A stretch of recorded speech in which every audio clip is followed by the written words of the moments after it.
Welcome to Global E-Learning Platform. Now today we are going to discuss about some another applications related to Gauss theorem. Last time हमने पढ़ा कि what is the Gauss theorem and दो application हमने consider की कि एक line जो charge है उसके कारण इलेक्ट्रिक फील्ड इंटेंसिटी है वो कितनी होती है, उसमें हमने हेल्प ली गॉस थ्योरम की। और सेकंड जो था कि एक प्लेन शीट है उसके कारण इलेक्ट्रिक फील्ड इंटेंसिटी है वो कितनी होगी। नाउ आज का जो हमारा टॉपिक है कि अगर आपको एक चार्ज होलो स्फीयर गिवन है कि आपके पास एक स्फीरिकल सरफेस है, ठीक है, और ये चार्ज है, इसके ऊपर चार्ज यूनिफॉर्मली डिस्ट्रीब्यूटेड है और टोटल चार्ज इस सरफेस का हम अज्यूम करेंगे कि कितना है, क्यू चार्ज है वो टोटल चार्ज है, ठीक है। नाउ अगर हम बात करें कि इसका ये अगर सेंटर है तो ये क्या है, इसका radius of surface. Now R क्या है, radius of surface, total charge है आपके पास क्या हो। और अगर बात करें कि टोटल इसका सरफेस पे जितने पे ये चार्ज डिस्ट्रीब्यूटेड है, अगर मैं सरफेस चार्ज डेंसिटी की बात करूं तो वो होगी सिग्मा और वो होगी चार्ज पर यूनिट एरिया। अब इसका एरिया कितना है, curved surface area, curved surface area है इसका 4πr²। ये क्या है, इसका कर्व्ड सरफेस एरिया की, यानी कि जो चार्ज है पूरी सरफेस के ऊपर यूनिफॉर्मली डिस्ट्रीब्यूटेड है वो सरफेस एरिया कितना है। और यहाँ पर रेडियस है वो हमने कैपिटल आर लिया तो ये क्या होगा, आर, कैपिटल आर स्क्वायर, ठीक है। नाउ अगर हम बात करें कि एक गॉसियन सरफेस जो हमने ड्रॉ करनी है तो फर्स्ट गॉसियन सरफेस हम इस टोटल चार्ज को इनक्लोज्ड करते हुए ये फर्स्ट गॉसियन सरफेस हमने ड्रॉ की, ठीक है। एंड इस गॉसियन सरफेस के ऊपर हमने एक स्मॉल एरिया लिया और इस गॉसियन सरफेस का जो रेडियस है वो आपके पास स्मॉल आर है, ठीक है। और इसमें जो एरिया लिया वो कितना है, ds। आपको पता है कि ये पॉजिटिव चार्ज जो यूनिफॉर्मली डिस्ट्रीब्यूटेड है, यहाँ से इलेक्ट्रिक फील्ड लाइन ऐसे ओरिजिनेट होती हैं पॉजिटिव टू नेगेटिव, तो यानी कि इस एरिया में से इलेक्ट्रिक फील्ड लाइन है वो ई वेक्टर ये डायरेक्शन होगी। और एरिया की डायरेक्शन एरिया के बिल्कुल परपेंडिकुलर ड्रा कर दो तो एन कैप ये क्या होगी, एरिया की डायरेक्शन। यानी कि सिंपली अगर देखें कि इलेक्ट्रिक फील्ड लाइन की डायरेक्शन और एरिया की डायरेक्शन सेम है ना। इसका इलेक्ट्रिक फ्लक्स है according to Gauss theorem phi which is equal to close integral of E vector dot ds vector, जो कि किसके इक्वल होता है, क्यू बाय एप्सिलॉन नॉट के, total charge enclosed within the surface. Now अगर हम बात करें कि ये हमने निकालना है कि फ्लक्स है ये क्या होगा। Now close integral of E ds cos 0 degree, क्यों, क्योंकि इलेक्ट्रिक फील्ड और एरिया की डायरेक्शन वो क्या सेम है, एंगल 0 डिग्री, cos 0 कितना होता है, 1 होता है। Now which is equal to क्या by epsilon naught. Now E integration of ds which is equal to क्या by epsilon naught. Now complete area कितना होगा इसका, curved surface area of Gaussian surface, यानी कि एरिया है ना हमने किसका लेना है, गॉसियन सरफेस का लेना है।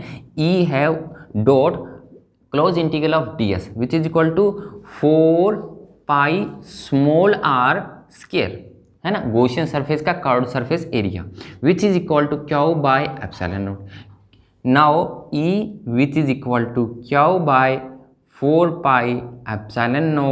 r², है ना, and which is equal to Q की वैल्यू क्या पुट कर सकते हैं, अगर सिंपली अगर देखें कि क्यू है वो किसके इक्वल है, Q which is equal to sigma into 4π R²।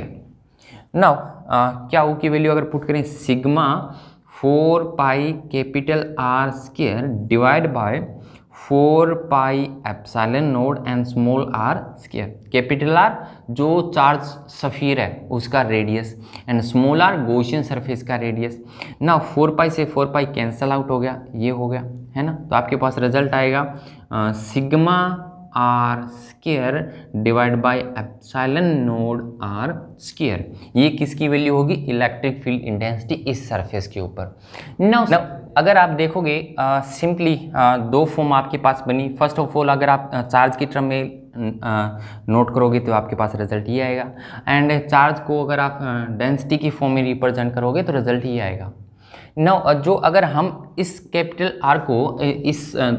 Are को गॉसियन सरफेस के इक्वल पुट कर देते हैं, यानी कि हमारी सरफेस है वो इसी सरफेस के ऊपर लाई कर रही है, तब क्या होगा, तो सिंपली आपके पास जो इलेक्ट्रिक फील्ड इंटेंसिटी है वो क्या रहेगी, Q divide by 4 pi epsilon naught and capital R square, है ना, ये भी रिजल्ट बना। और अगर इस फॉर्म से देखोगे डेंसिटी की फॉर्म में, sigma R square and divide by epsilon naught R square, और हमने क्या पुट करना है, इस आर को गॉसियन सरफेस वाले को कैपिटल आर, तो आर स्क्वायर से आर स्क्वायर कैंसिल आउट हो गया, तो सिग्मा बाय एप्सिलॉन नोड, ठीक है, ये भी रिजल्ट रहेगा।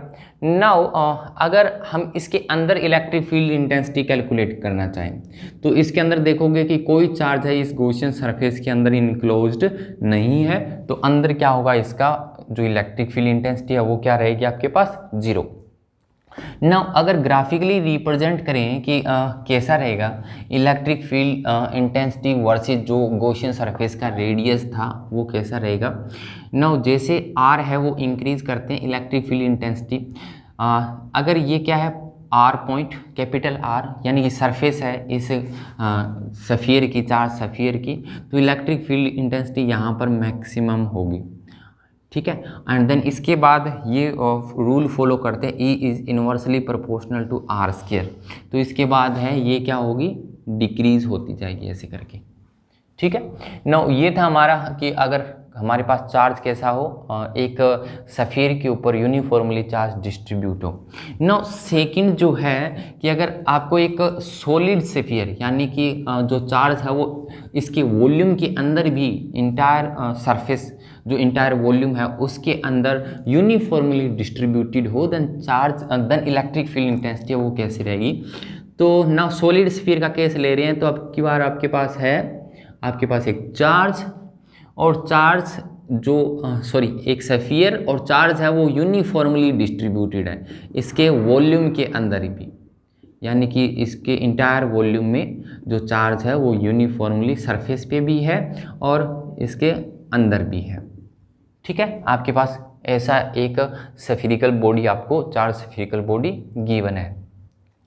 नाउ रेडियस देखें, सेम वे रेडियस हम कंसीडर करते हैं इसका r, ठीक है। एंड टोटल चार्ज जो है आपके पास क्याउ है ना, एंड क्याउ है वो कितने एरिया के ऊपर है, इसके कितने के अंदर, इसके पूरे वॉल्यूम के अंदर है ना। ना गॉसियन सरफेस फर्स्ट ड्रॉ की, वो फर्स्ट क्या है, इसके आउटसाइड हमने गॉसियन सरफेस है वो ड्रॉ की, ठीक है। एंड गॉसियन सरफेस का जो रेडियस है, गॉसियन सरफेस क्या होती है कि पूरे चार्ज को इनक्लोज करते हुए एक सरफेस हमने ड्रॉ की जिसको हमने गॉसियन सरफेस नाम दिया। ना अगर हमने गॉसियन सरफेस पे एक स्मॉल एरिया कंसीडर किया जो कि कितना है ds, और इसकी डायरेक्शन क्या है n कैप ये, और इस सफियर से, इस बॉडी से जो इलेक्ट्रिक फील्ड लाइन निकल रही है उसकी डायरेक्शन भी क्या है आपके पास e, ये है, ठीक है, ये है इलेक्ट्रिक फील्ड की डायरेक्शन। नाउ अगर इस सरफेस, इस गॉसियन सरफेस के बिल्कुल परपेंडिकुलर कौन है, electric field lines. Now according to Gauss theorem total flux phi is equal to E vector dot ds vector का क्लोज इंटीग्रल, है ना। नाउ ई ds कितना होगा, close integral of E ds cos 0 degree. Now E close integration of ds now which is equal to flux Q by epsilon naught. Now Q by epsilon naught which is equal to E, इसका complete surface area कितना होगा, 4 pi R square, Gaussian surface के radius का square. Now electric field intensity कितनी होगी आपके पास, 1/4 pi epsilon naught, 1/4 pi epsilon naught Q upon R square. जो पहले वाले केस का होलो का जो केस था ना, होलो वाला, उसके अंदर भी रिजल्ट यही आया था, सेम रिजल्ट। नाउ इसके सरफेस के ऊपर कितना होगा, अगर गॉसियन सरफेस हम इसके सरफेस की, इसकी बाउंड्री पे ड्रा कर दें, देन क्लियरली जो रेडियस है बॉडी का, चार्ज सफियर का, वही रेडियस किसका रहेगा, गॉसियन सरफेस का।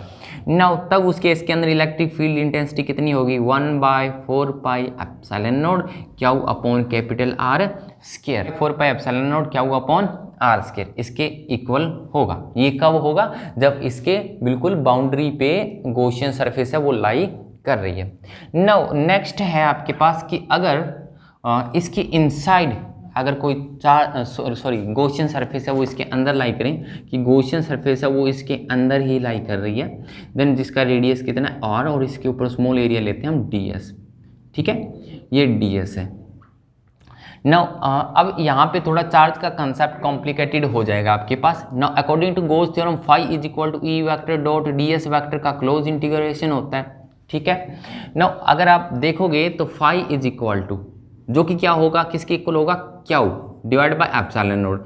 अब इस सरफेस के अंदर चार्ज है वो टोटल क्याउ लाई नहीं करता, हम कंसीडर कर लेते हैं कि क्याउ डैश लाई कर रहा है ना, क्योंकि कुछ चार्ज इधर रिमेनिंग भी तो रह गया, ये चार्ज तो इंक्लूड नहीं होगा इस गॉसियन सरफेस के अंदर, तो हमने कह दिया कि क्याउ डैश है वो लाई कर रहे हैं और वो किसके इक्वल होगा, E इंटू डी एस, और डी एस एरिया सेम होगा 4 पाई आर स्क्वायर। नाउ बात रही इस चार्ज की क्याउ डैश कि अगर आप देखो कि टोटल चार्ज क्याउ है वो कितने वॉल्यूम के अंदर लाई कर रहा है, 4/3 pi R cube, capital R cube, क्योंकि इसका रेडियस कितना है, कैपिटल आर है, तो 4/3 पाई आर क्यूब इसका वॉल्यूम, टोटल जो सफियर है उसका वॉल्यूम, और वॉल्यूम के अंदर चार्ज है वो कितना है, क्याउ है, यानी कि क्याउ चार्ज है ना वो किसके अंदर लाई कर रहा है, 4/3 पाई आर क्यूब के अंदर लाई कर रहा है। अगर आप एक यूनिट अगर सिंपली ऐसा लिखें ना तो ज़्यादा आपको समझ आएगा कि 4/3 pi R cube, sorry capital R cube के अंदर जो चार्ज है वो कितना लाई कर रहा है, क्याउ। एक यूनिट वॉल्यूम के अंदर कितना लाई करेगा, Q divide by 4/3 pi R cube. आपके पास वॉल्यूम कितना है, गॉसियन सरफेस का वॉल्यूम कितना बनेगा जिसका रेडियस स्मॉल आर है, 4/3 पाई स्मॉल आर क्यूब। ये बात समझने वाली है कि इतने वॉल्यूम के अंदर चार्ज कितना लाई करेगा, यानी कि इसके मल्टीप्लाई कर देना कि 4/3 पाई स्मॉल आर क्यूब, जो कि क्या होगा, टोटल चार्ज होगा।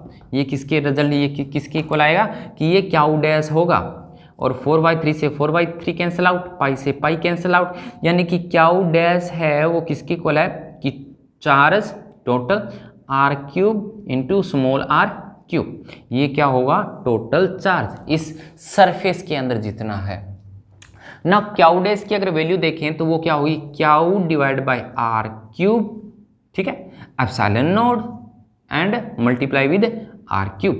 ठीक है, Q R cube divide by epsilon naught R cube, जो कि इक्वल टू होगा E into 4 pi R square, है ना, इसके इक्वल होगा। नाउ आर क्यूब है, ये स्क्वायर है, तो ये स्क्वायर यहाँ से हटाओ, यहाँ बचेगा सिर्फ एक आर।